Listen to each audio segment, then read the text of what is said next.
Welcome to this video. Thanks so much for tuning in, sharing in this now moment with myself and with one another. If you haven't seen these videos before, welcome, and welcome back if you have. My intention is unity and oneness and the highest levels of love light. Having trouble getting my words out today. How are we feeling? Whew. So I just gave a little energy update the other day, just kind of a little 15-minute blurb about staying present in our bodies and recognizing all of this stuff that's going on is affecting all of us. One of the themes that I've been hearing constantly from my higher guidance team is everything here now all at once. I know there was a movie, I think, that came out, was it 2 years ago, and that was a precursor that was telling us this is what's happening, everything here now all at once. Oftentimes we have movies like that come out and it's uncanny, right? How perfect the timing is. So I wanted to talk briefly about that because a lot of talk has been about predictions like The Simpsons, the show The Simpsons. I'm sure you guys have heard about that a lot of the things from the show come to fruition or represent things that is happening. And I had a beautiful conversation with my brother who was essentially saying, well, you can't explain that. He's very logical, very analytical. He wants proof about everything. So I brought up how funny it was. Well, how can you prove how it's happening with The Simpsons, right? There is this, or he wants proof that this is real and this isn't. And I really wanted to just touch briefly on that because sometimes we're looking for something to come out in the physical that gives us hard evidence. But if we look at the energies right now, it's much more fluid and it's much more moving than it is set in stone. And I'm hearing the rolling stone. We're rolling through these waves of things, and it's going to be a whole mishmash of things that are provable, things that aren't provable, energetic timelines that are merging. And 1 minute it's going to look one way and the next minute it looks like something else. And it's very much a sense of chaos. A little bit like the Tower card, right? And a lot of us are going to be experiencing that in our lives. But I wanted to touch briefly on the universal. I call it the universal bank. So there is this place in which I gather my information from. And it is part of my connection to source. That's how I see it. I refer to it as a bank. It is a place in which there is a collection of frequencies, energies that is universal that we all have access to. My password to get into my account might be different than someone else's, but it gives me access to all of the things that are stored in that bank. Some people might call it the Akashic Records. Some people might call it the universal mind, right? And I thought it was really valuable to have this conversation with my brother, for example, because it's important to recognize that a lot of us are getting downloads. We're having ahas,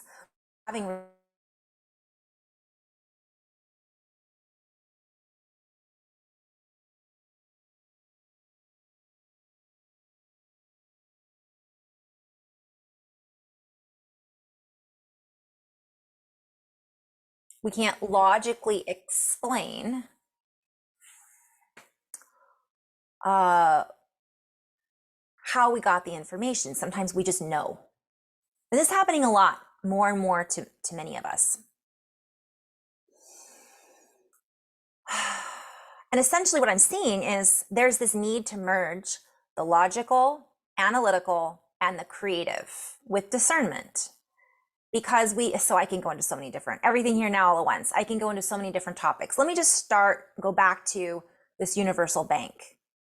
Where do we think that many of the great minds, Plato, Socrates, Newton, Einstein, and beyond, right? We have, I never pronounce his name right, but Nassim Haramein, the physicist. I would even throw Robert Edward Grant in there. He's a polymath. They're all part of that group. And certainly I would throw Dan Winters in there amongst these beautiful thinkers, right? But these beautiful thinkers, I could also put Shakespeare in the mix, even though he wrote stories. I'm sharing this because there is a place where these people, human beings, went when they went into Benjamin Franklin. I mean, I could go on and on and on. They go into that space. And wonderful mathematicians that we've had. There's an Indian mathematician. I have difficulty pronouncing his name as well. But you know where I'm going with this. Where do they get that information? And that is part of all of our gifts. We can tune into this universal field, this storage bank that is always available to us, that we have access to. But each of us, I feel, has a different passcode. We still can get into the same place. Some of us get there a little different than others. Some of us take a different route. I'm hearing some of us have a different routing number. Some of us have a different bank account. So there's certain people that think that their bank account, that's it. It's their bank. It's only their bank account. They only have access to it. But that simultaneously sometimes takes them into tunnel vision. They don't realize they have access to all of these other accounts.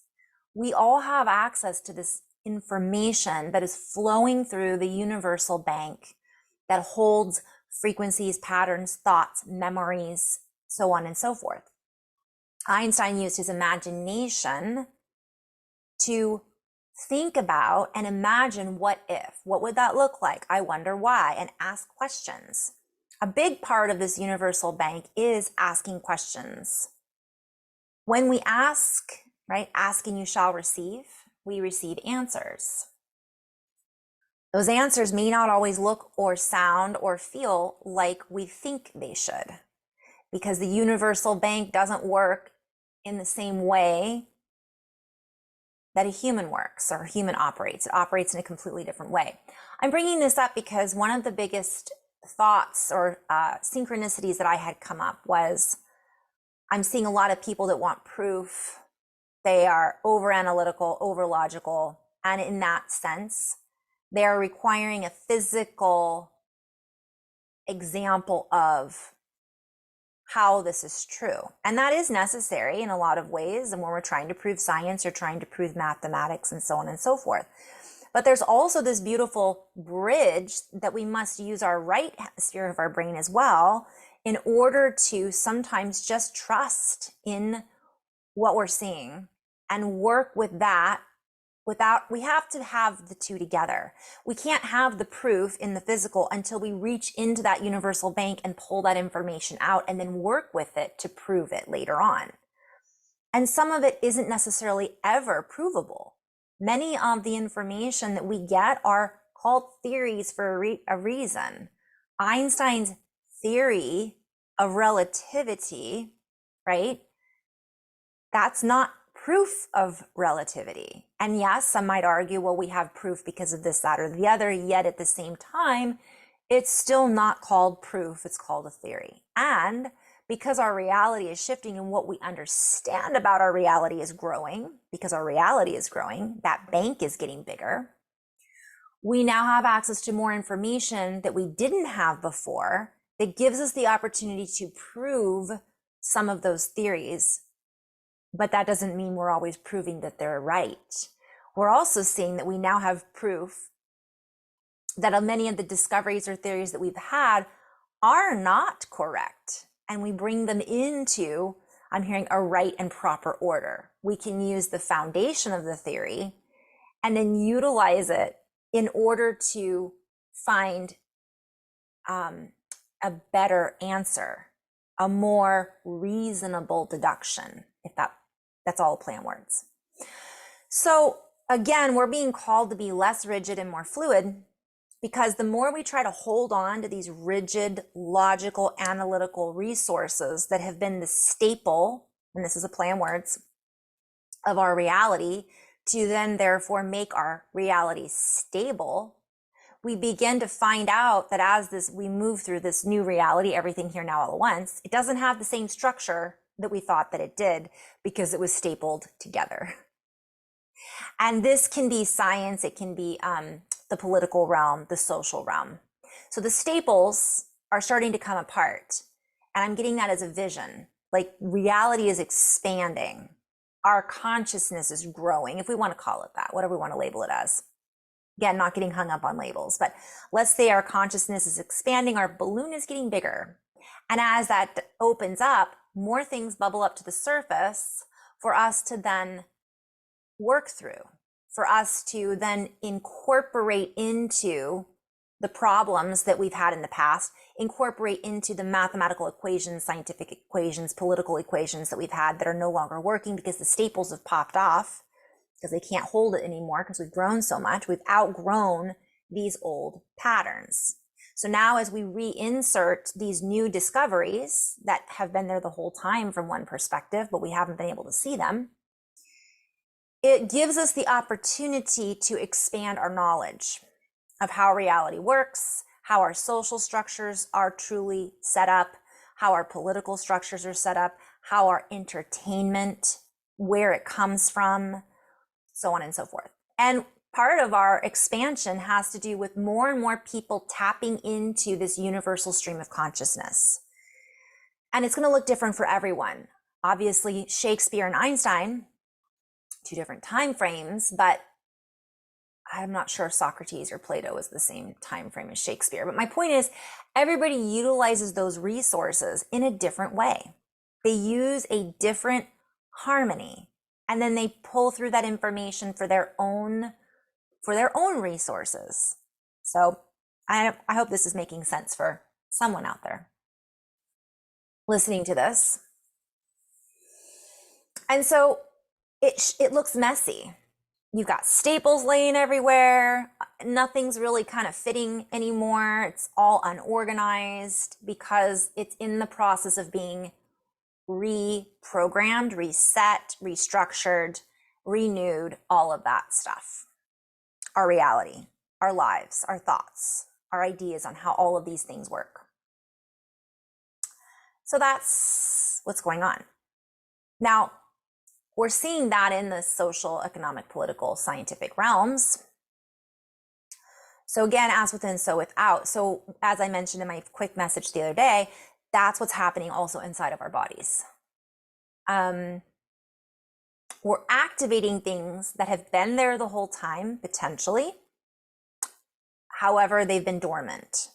Or we could say that we've entered another reality, timeline, dimension. And those things that are in this new dimension, we didn't have in the old dimension. Surprise!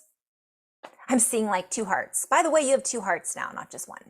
But I am seeing things intuitively in the body that we're discovering about the body, in the brain, in the ear canals, in different areas that because this is the theory, because our technology has enhanced, now we're able to see more. And that's happening too. Or is it that it's not been there and now it is because we've evolved? It's so fun to think about. And all of those answers would be correct because that's how dimensions work from my perspective. Everything I share is from my own perspective. That's how realities work. In this other reality, it wasn't there. And in this reality, it is. Thinking of the Mandela effect, for example. You can check that out. Look it up online. So in this timeline, one thing happened. In that timeline, another thing happened. Everything here now all at once. So rather than us getting all caught up and arguing about who's right, who's wrong, what history is real, what history isn't, that's going to be difficult to prove analytically and logically because we have this massive merging going on of all those timelines and realities. So theoretically, everyone, not everyone, I mean, some people are making stuff up that doesn't have anything to do with anything, but my point is there's a lot of rightness on both sides. So the more we can start to recognize that, the more we can merge them and utilize what works and what doesn't for this new reality and not get hung up on this is the way. So from one perspective, this is the way, only way doesn't work, but this is the way. The force that moves through all things, right? So playing with that a little bit. We can say the same thing and have two separate meanings depending on the inflectuation that we use in the intonation that we use. I don't know, I'm not sure if I'm even saying that right, but you get what I'm putting down, I think. So that's one of the biggest messages that's been coming through for me energetically. And I'm gonna do a separate video, I think, on vertigo, some of the side effects, because I think that's important. I'll just do a separate one on that. Okay, so the other message that came through, so bridging together the logical and analytical is very important, and not getting so hung up on our own need for verification and validation on either end of the spectrum. Also, using our discernment was another subject that came up, because we have some people that are so far to the other end, they're listening to what they're being told, even in the truther movement, by the way. We've got people who are maybe considered unaware, unawake. I hear all this all the time. Oh, they're not awake yet. Let's talk about that for a minute, shall we? But I'll talk about that in a second. So we've got a whole group of individuals who we may not consider as aware or awake, asleep to a particular dialogue, story, scene in a play, part of reality. Yet the people that are accusing them of that are believing a certain dialogue, story, that is being told to them by somebody they trust. And how many different subsets of groups could we say that? Religious, political, social, right? All different groups. Well, I was taught this, therefore, and I trust this person. Just like Newtonian physics, right? Everybody believed it was Newton, Isaac Newton, Sir Isaac Newton. That was it. There was nothing else. Then Einstein came along. He was it, nothing else. But that's not true. So this is the same with anything. Oh, this political leader, they're the way. Are they? So groups of people have basically given value to a particular story. And because they've given so much value and put so much trust in that story, whether it be because of the church they go to or because of their scientific upbringing, whatever it is, that they believe it, I'm hearing full-heartedly and simultaneously full-heartedly, meaning they're not using their discernment and they're all in.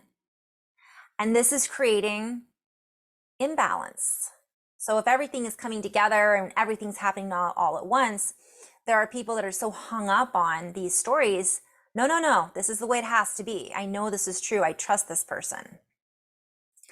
That person may be getting their information from another timeline.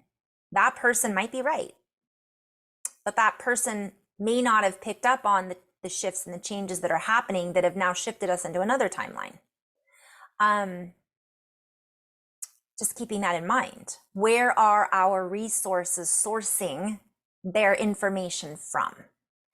And some people are going to hear that and go, okay, well, this person is top notch. You know, they're very in the know. Again, they're in the know, but are they in the now? Are they in the real know? K-N-O-W? Or are they in the now?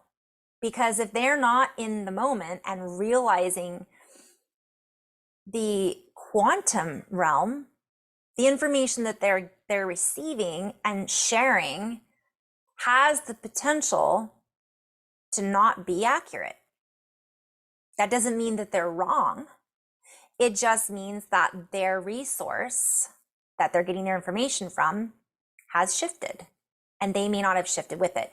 So the solution to that problem is not necessarily foolhardily putting all of our faith and trust in a particular organization or symbol or belief system or presentation, in so much so that it really brings us down if that person ends up being misinformed. Group, organization, whatever. And this comes with discernment. And discernment, I want to just share, it's more than that. It's not just discernment. It's also not about that story. And that, of course, is what I talk about all the time and what a lot of other people talk about as far as it really comes back to us. So if we put all of our hope and faith in a particular organization, group, or story, idea of what will happen, and it doesn't happen, right? It's causing us to focus our attention and energy in that particular story, whether it's real or not. It isn't about us feeding that story. It's about us feeding our own story, making our own reality. Not to say that we can't do that. We believe in something, we give it power, we support it. Everyone wants to have something to support. But what I keep hearing over and over again is, does it support humanity? Or do we think it supports humanity because it supports a structure that we want to see happen, a person that we want to see happen, an idea that we want to see brought forward? Does it really benefit all of humanity? Or does it only benefit a portion of humanity? Or does it benefit my ego because I've been believing in it so long and wanting it to happen so badly that I can't give up now? If I give up, I'm giving up. It isn't about giving up. It's about letting go. Those are very different. It's about giving up the resistance and just allowing it to be what it is and focusing on our own growth and our own experiences as much as we can. And then through that, we will automatically have our discernment. We will know if something, we will feel that something has shifted. And that's part of us opening up ourselves to the universal bank. We will start to see more resources come in for our own knowledge. We will start to see more people utilize that universal bank in their own way that allows for expansiveness, hearing expanse versus expense, expenditure, expansion versus expenditure, how much money we're spending, time, value, attention, resource. So that was another message that had come through. The other theme that came through, so I'm gonna actually just kind of keep going on this, and then I'll cover a couple of other topics in other videos. Whew. Maybe, let me think about this. Let me feel into this. Okay, it's kind of related. So a lot of people are really feeling this everything here now all at once. So this will be the second part of the video. And they're not sure, like they know, right, that they're not where they want to be. I'll just put it that way. And I can go into this a little bit deeper in another video, but I'll just touch briefly on it. They're not sure where they want to be, but they know it's not here. And that's causing discomfort for a lot of people. There's a lot of people that feel like they should be someplace else versus where they are now. So it's like that uncomfortable, scratchy growing phase where you've outgrown your clothes, but you really don't know what to shop for because you're not sure what size you're going to be. Would be a good way of thinking of it. And so there is this idea that we should be doing this or should be doing that, or it should look like this. And this has been an ongoing message, but it's really uncomfortable for a lot of people, not just if you're feeling it, listening to this. I assure you, based on my conversations with family and friends, as well as my clients in sessions, it's a thing. It's a big thing right now. I've had more people that have had conversations with me that are just like, I don't know where I'm supposed to be. I don't feel like I'm supposed to be here right now. I'm not in the right place, whether it's where they live or the jobs that they're in, or they might be knowing that they need to make some changes, but they can't because there's some steps that have to be taken in order to get through. And that's the other thing, is that's the message. There are steps that need to be taken currently for a lot of us in order for us to get to the next stage. So it's an uncomfortable place to be. That's it. I'm just going to say that's the energy update. And again, I'll have to go back and maybe go in a little more depth on that if anybody's interested. Because there's so many branches I could go in that general direction. I think I'll kind of end on that note, just go into a little bit of flow. So this will be part 2 of the video. And That's the basic energy update. Let me see if I'm missing anything. I'm just going to pause for a moment and tune in. Yeah, I heard intention is everything. So intention, intention, intention, pure intention. Just saying, I intend to be in a state of flow in the best way that I can be. My intention is to operate from my highest capacity for growth and expansion and love.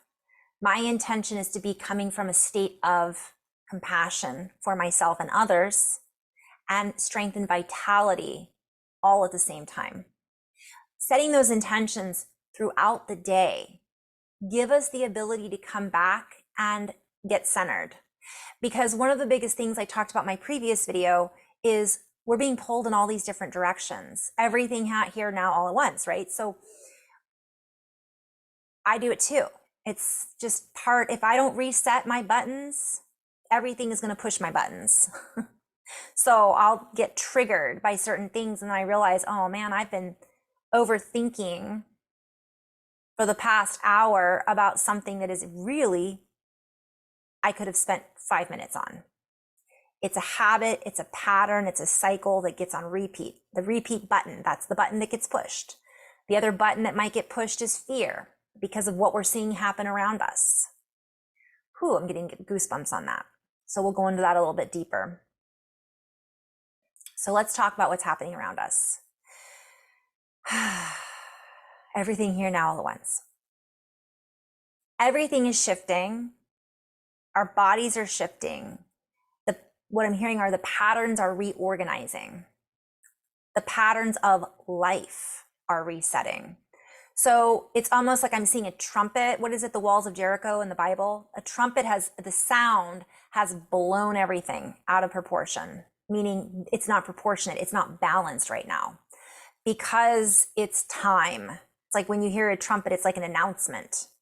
And everybody is scrambling right now to try to figure out what's next in their lives, in the reality, in the political realm, so on and so forth. So many people are feeling scrambled and unable to get themselves back in alignment because for a lot of reasons, what were we in alignment with before, or what we were in alignment with, didn't necessarily line up with what we are lining up with now. And this is all a play on words. I'm hearing jump in the line, rock your body on time. Okay, I believe you. Okay, I've talked about that before. I'll have to go back and I don't know if I'm able to find that video in my 800 videos I've done. Wish I need to delete some of them, but jumping genes. So that's a video that I did talking about our genetics being enhanced, and certain genes are moving around in our bodies. And this kind of goes back to what I was saying at the beginning of the video. Our reality has shifted. Our dimensions have moved around. Our timelines have shifted. So we're not the same person we were when we were lining up before. We're not standing in line anymore. We've jumped the line, the timeline. The lines have crossed. I'm seeing Ghostbusters. Don't cross the streams. Too late. We're there now. So what do we do? So what's happening is many people are feeling this, and it's a scramble. It's a brain scramble. It's an emotional scramble, and it's a rewiring. And we're kind of just having to now, right? Which I've talked about before, but focus on how we're feeling in the moment to help us then see more clearly where we need to go. And what I'm seeing is doors opening. I see this a lot in session with people. We get hung up on needing to know the details, and then we miss the opportunities that are there in front of us because we're looking past them. We're trying to jump the line, right? When we haven't taken the necessary steps in order to fully integrate what we need to integrate before we get into that line.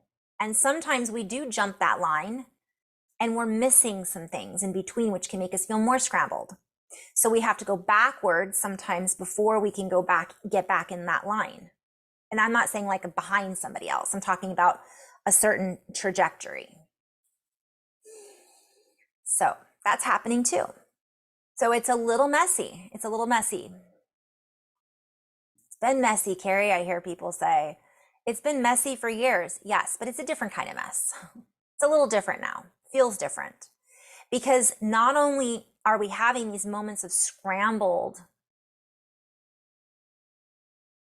everything, we're also experiencing, many of us, and I won't speak for everyone, but many of us, I've seen it, and I've had people I've worked with for years, I've just seen how different they are now versus how they are when I first started working with them, which is so cool to witness, right?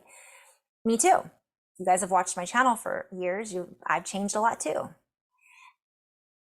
We're having really enhanced moments of clarity. We really are. And I really feel it's important to acknowledge that, because even though we're having these amazing moments of clarity and aha, I know I witness, myself included, a lot of people blow those off. That wasn't that important. This is more, but okay, great. I figured that out. Okay, moving on. I've got this bigger problem at hand. I'm getting goosebumps. We're not taking the time or being in the now moment to really integrate that and appreciate, wow, I just had an aha. And it's almost like, I'm trying to think of a comparison, but you know, when you've been looking forward to something for a really long time and then you do it and you're like, yeah, that was fun. What's next? What's next? What's next? In yoga and Pilates, it's one of my least favorite questions. What's next? What's now? We're not there yet, because then we're just go, go, go. We haven't really integrated that, you know, let's feel this for a moment. Let's get into our bodies. But it's the most common question, the most common comment that happens sometimes. It's funny. I catch myself doing it too. So we're really being called when we have these ahas, because they are happening. It can be little, it can be big. But what I'm hearing is, doesn't matter what, they're short-lived.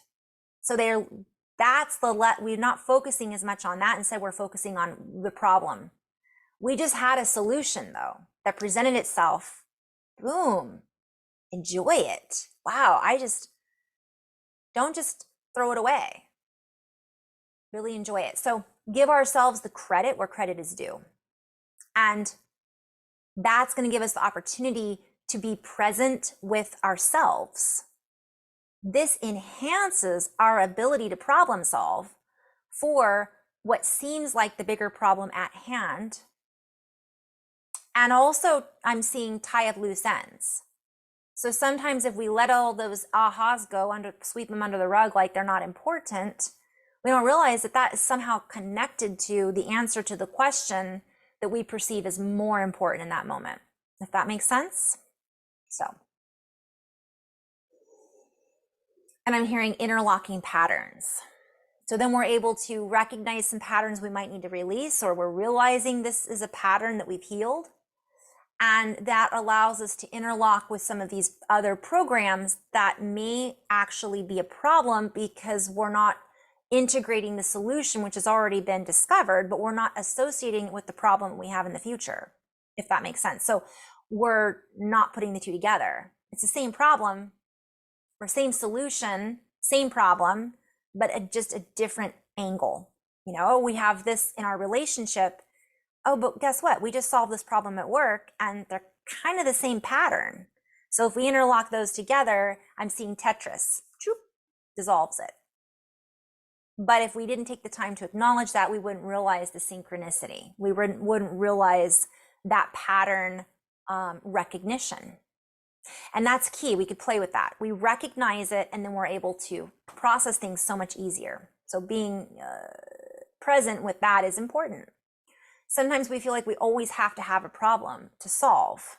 So when we solve certain things, or we have ahas, they're gone immediately, because we're so focused on needing something in our lives to continuously work on. What would happen if we integrated all of those? Then what? We'd have to really just focus on bliss and joy. Oh, that's kind of scary, isn't it? What do you mean bliss and joy? What does that look like?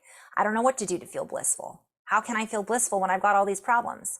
Maybe we have all the problems because we're avoiding bliss. And people would say, well, why would I avoid bliss? That's what I'm working towards. That's what I want. Or that's what we think we're doing. When in actuality, we're just creating more problems because that enhances our cortisol, which keeps us addicted to problem solving. Once we solve all of those problems, what addiction are we going to then create?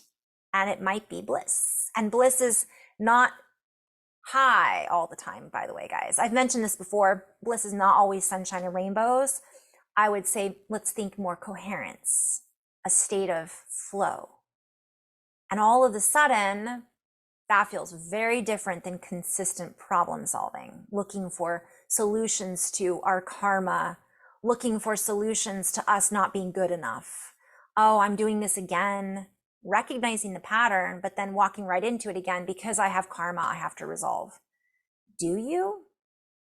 I think my friend Jess said something pretty good the other day that I really liked. I'm trying to remember what it was. I'm sorry if I'm butchering this, Jess. She had mentioned that it's a behavior. Oh, let me try to get this right. Subconscious behavior, right? That we're not conscious of. I loved that because then if we become conscious of it and we're like, oh, I'm just not going to do that anymore, then we don't create more karma, or we don't feel like we have to resolve it because it gets resolved from one perspective. I loved that. Okay. So I guess that's a pretty good energy update. Everything here now all at once. I could go into so many different threads, and I will in another video. So I'm going to save the next video to talk a little bit about some of the earth changes. And I hope I didn't say that in the beginning of this video and not go there, because I do that sometimes. Apologies. So if you're interested in that, just watch the next video. And apologies. But in the meantime, in love and light, guys, I hope this helped someone out there tuning in. And namaste.